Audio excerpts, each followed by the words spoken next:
The long-simmering rivalry between Drake and Kendrick Lamar, one of the most intense and culturally resonant beefs in modern hip-hop, took an unexpected legal twist that shifted the narrative from pure artistry to courtroom drama.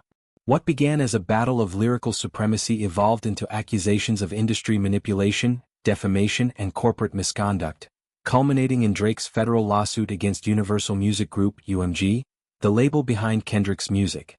This development added layers of complexity to a feud that had already captivated fans, reshaped perceptions of the artists, and influenced award seasons.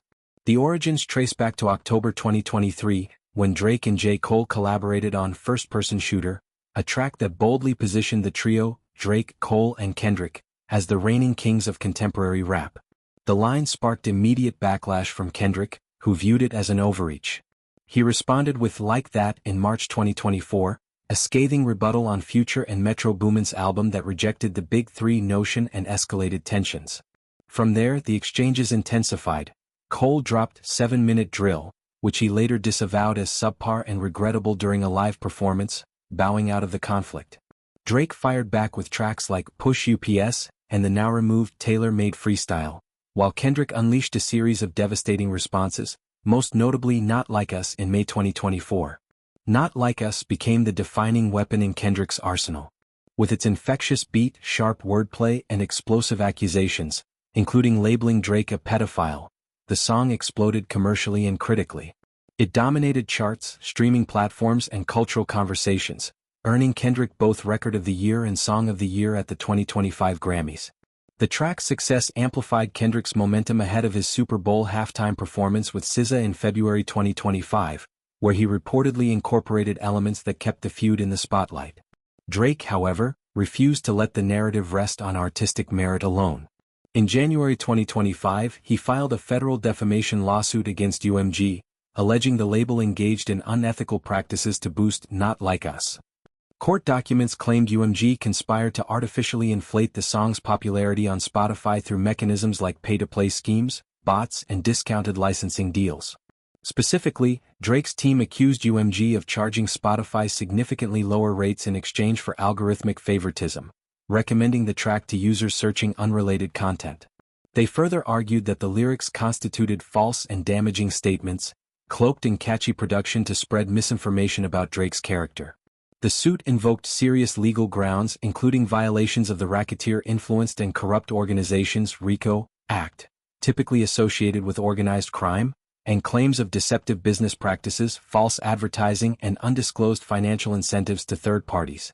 Drake's attorneys described outreach attempts to UMG for resolution, only to be met with refusal. They portrayed the label's actions as profit-driven, motivated by Interscope executives' self-interest rather than artist welfare. UMG pushed back forcefully, calling the allegations offensive and untrue. A spokesperson emphasized the company's commitment to ethical marketing and dismissed the claims as baseless attempts to undermine legitimate fan-driven success. Spotify, referenced in the filings, did not immediately comment publicly.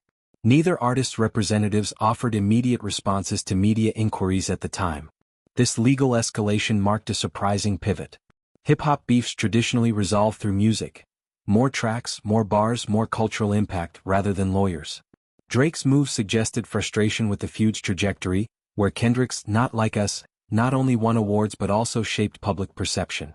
By targeting UMG instead of Kendrick directly, though earlier petitions referenced the lyrics, Drake reframed the conflict as an industry power play, potentially protecting his reputation while challenging promotional tactics. The feud's timeline revealed deeper stakes.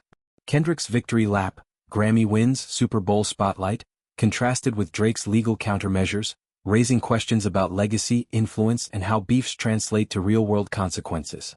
Fans debated endlessly. Was Drake defending his name against harmful falsehoods, or was this a sore loser's tactic? Did Kendrick's bars cross into defamation territory, or were they protected artistic expression?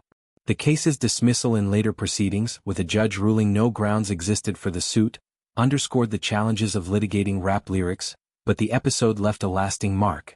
Ultimately, the turn highlighted hip-hop's evolution.